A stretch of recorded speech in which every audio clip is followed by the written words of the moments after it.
How long you staying? Leaving right now. I'm not staying here at all. I'm the janitor. Like you just the minute they ask me, like, so how long you in town? None of your business. Why are you asking me?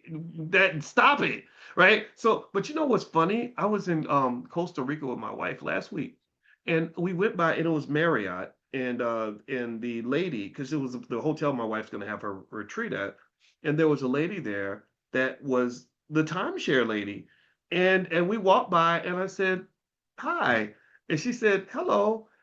And I said, wait, that was the timeshare lady. And she didn't stop us and say, like, how long are you staying? Or hey, so what do you think about the hotel? Like, she didn't, she just said hello. I said, she ain't gonna get no sales like that. Right? Like, I remember thinking, she ain't doing what the timeshare. But I said, but it's so nice that I want to go buy something from her just because I appreciate the fact that she didn't harass the hell out of me. Right? She wasn't catcalling me from the lobby.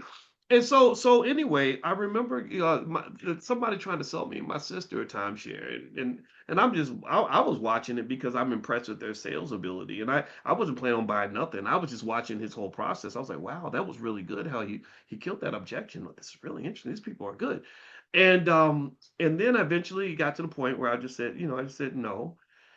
And then he asked again, and I said no. And he's like, "Why?" I said, "Because I don't want it, and because I know how it works. I know that if I say like, well, I don't want it because it costs too much. Well, affordability is relative, and we can change it. They got a response for all that, right? So just so you know, just a little tip: if you are ever in a sales pitch and they're trying to get you to buy something, and you want to say no, just say no.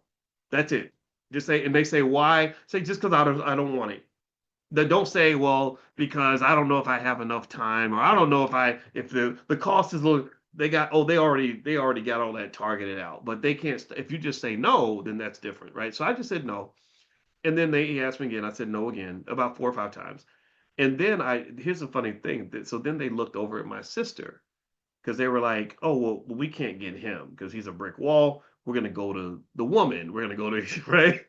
And my sister, it was so funny. She pissed them off too because she just so they started telling her, well, maybe this is good for you and you can do da da da da, da right, And my sister, um, you know, we had the kind of family where you had men, quality, real quality, solid men that you could really trust. Like she grew up with my father, who was like just he wasn't no weak little man. He was a solid. She felt safe with him, right? Like kind of what we all should do as dads, I think. So with me, she transferred that. She just says to the guy, she goes, I'm gonna do whatever he does. They were like, yeah.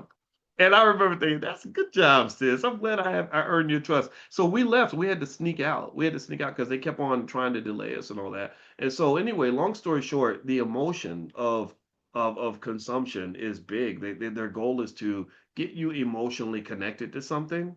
And then next thing you know, you spend money, but so that in some cases it's not so sinister.